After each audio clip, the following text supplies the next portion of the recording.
Hello, Amazing Race fans.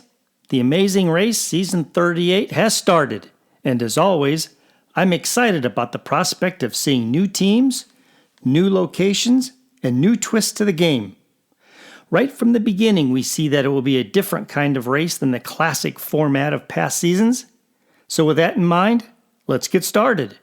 I'm your host, Jason Mogul.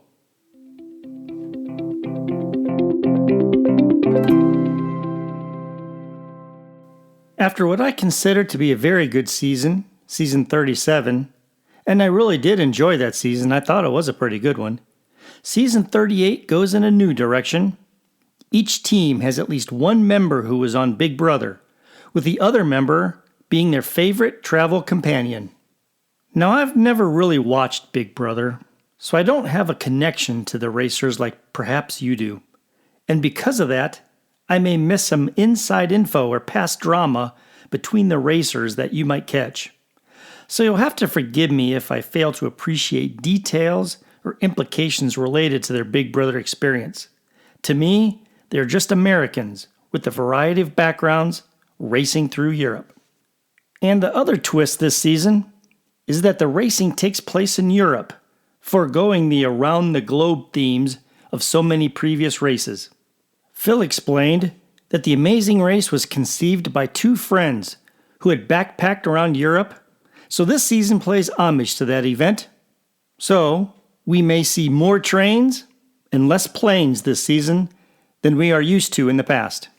Right off the bat, we see that the race doesn't start in the US, but instead, the racers are already in Hoorn, Netherlands. In classic Amazing Race starts, racers arrive at the starting line in the US, usually in either LA, if they're traveling to Asia, or New York, if they are headed to Europe as their first destination.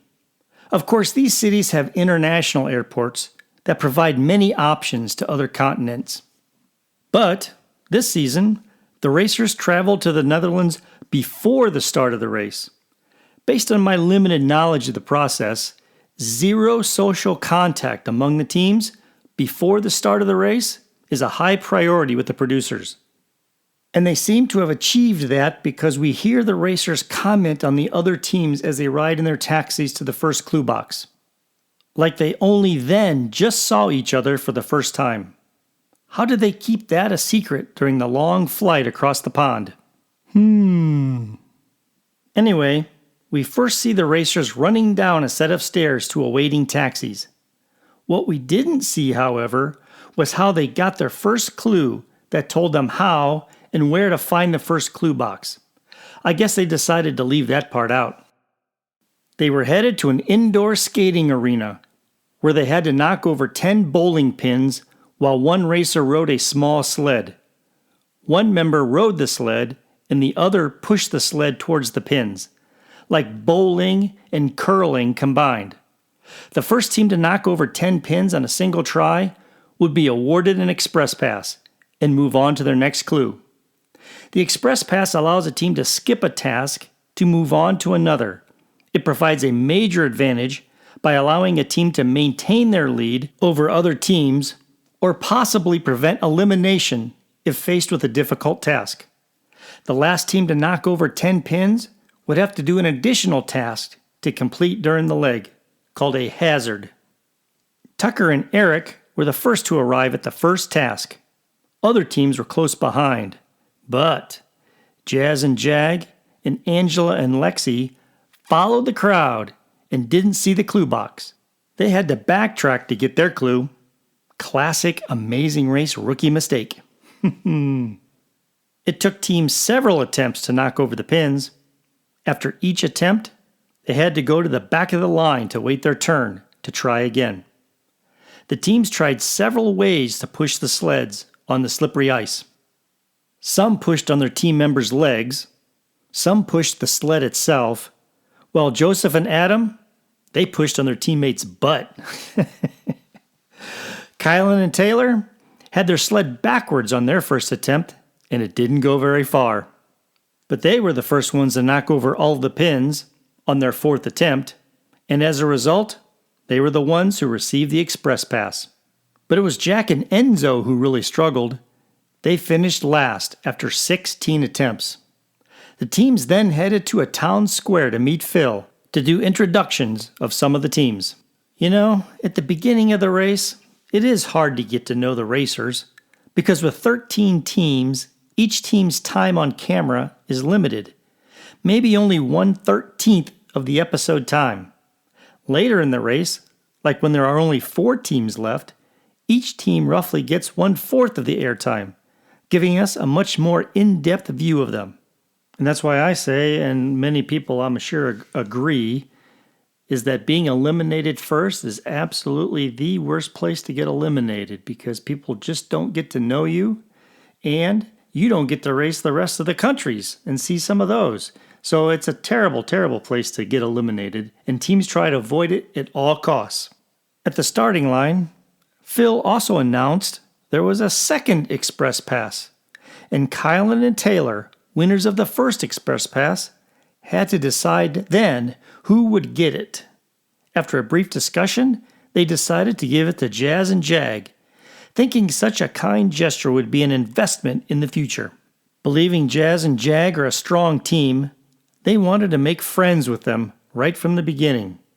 After receiving the Express Pass, Jazz and Jag promised to do whatever they can to repay them back. We will see about that. This is different than in past seasons when there was a second Express Pass. Back then, the giving team had until later in the race, like by leg 5, to decide who gets it. While some giving teams in the past saw this as leverage over the other teams and tried to extract maximum value, it usually backfired, and the other teams resented the attempts to being manipulated. I believe it is a burden and a curse to have a second Express Pass. The team who handled it the best, in my opinion, were the Cowboys. They gave it away fast to the country singers without fanfare and manipulation. Although I think the Cowboys fell victim to the siren song of the country singers who turned on the charm to get it when they were struggling. Another strategy is to give it to the perceived weakest team, with the thought that the weak team would get eliminated anyway, even with an Express Pass, thus providing no value to stronger teams who could pose a threat later to the giving team. In any case, the Express Pass can cause all kinds of drama once in the hands of the teams. With that, Phil raised his eyebrow, lowered his hand, and said, "Go." The racers were off to find their next clue, located on a rental car, to do some self-driving and navigating to the port of Volendam in search of their next clue. If you've listened to my podcasts in the past, then you know that I believe navigational issues are the number one cause of racer eliminations. Whether they are driving or walking or boating, navigation is an extremely important skill for the racers to have. So, on the way to the port of Volendam, Megan and Matt and Jack and Enzo had major issues with their navigation. It's always entertaining to see racers struggle to find their way around, and the drama it causes as they work to figure it out. Once at the clue box, the clue told the racers to ride a tandem bike along a path to Edam Cheese Market for their next clue. Again, more navigation required. At the cheese market, racers had to dress in traditional cheeseman clothes, stack balls of cheese, which were a little bigger than softballs, into a pyramid, onto a carrier, and then carry them to the market where they would get their next clue. The trick here is that in typical Amazing Race fashion, stacking items into a pyramid is not as easy as it seems. The stacked items, especially round ones, tend to fall and spill over as they're getting stacked, causing frustration and comedy as teams have to start over. Jazz and Jag were the first to finish and get their next clue, which told them to ride the bike back to the port of Volendam, then drive their car to Vanderwilt's Gerberas in a nearby town to get their next clue. Ooh, that's kind of hard to say. I know I probably butchered that up pretty badly. Jack and Enzo arrived at their next clue box and had to face the hazard before getting their next clue. The hazard was to eat a herring, slimy and salty. which they didn't have too much difficulty doing. They got through that okay. They then had to ride a bike different than what the other teams rode that had one seat that looked like a big yellow wooden shoe, an embarrassing way to go, like transporting a little kid around in a shopping cart. But it was Megan and Matt who finally arrived to get their tandem bike in last place. Poor navigation caused them to fall far behind. One thing I've observed over the many seasons of The Amazing Race is that when teams know they are far behind the other teams, they stop talking about winning and their goal to win every leg, and instead talk about how much they are enjoying the view and the day, which Megan and Matt did at this point in the race.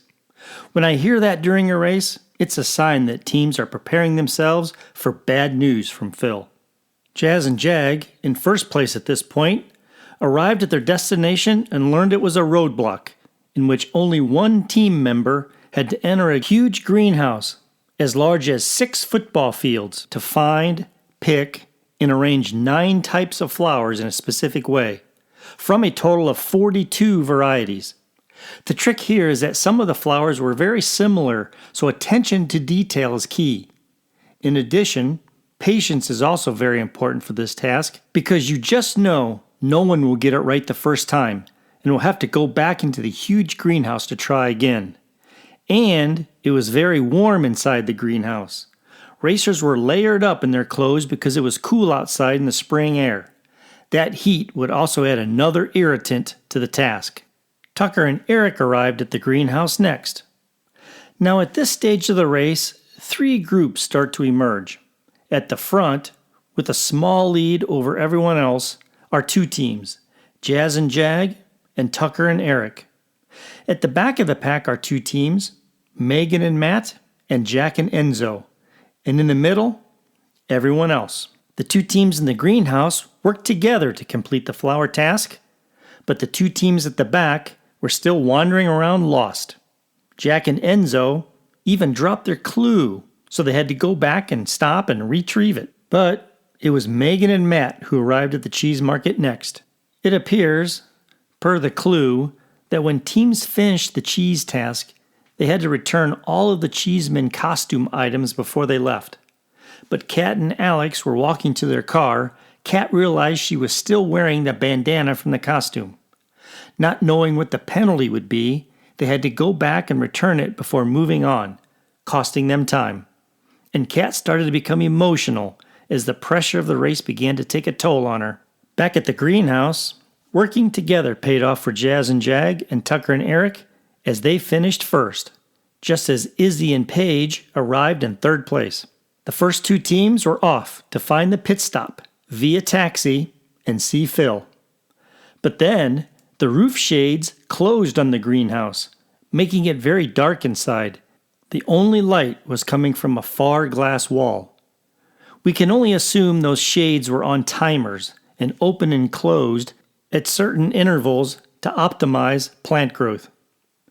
Izzy and Christine, on 2 different teams, had to run back to get headlamps. It was hard enough to find the right flowers when there was sunlight, but now it was even harder and more difficult. Only the first 2 teams benefited from the sunlight. All the rest of the teams had to rely on flashlight power. Izzy and Paige had arrived at the greenhouse in third place and then left also in third place. Jazz and Jag, calling themselves the Turbinators, were the first to arrive at the pit stop, winning $2,500 each. Tucker and Eric were just seconds behind them. Izzy and Paige came in third. Meanwhile, Jack and Enzo made it to the greenhouse, still in last place, trying to catch up to the others. Kat continued to cry as she searched for flowers, very frustrated by the task, with Alex unable to help her. But she did finish, leaving Megan and Matt and Jack and Enzo to fight it out not to be eliminated. But in the end, Jack and Enzo just couldn't catch up and came in last. This despite Megan and Matt's seemingly lack of energy to race. Even Phil commented that they could race another leg, if they wanted to. After watching so much Amazing Race, I can say that Phil doesn't like it when teams don't give it their all in the race. And he very subtly told Megan and Matt that with his comment. All right, let's talk about first impressions of this season and the first leg.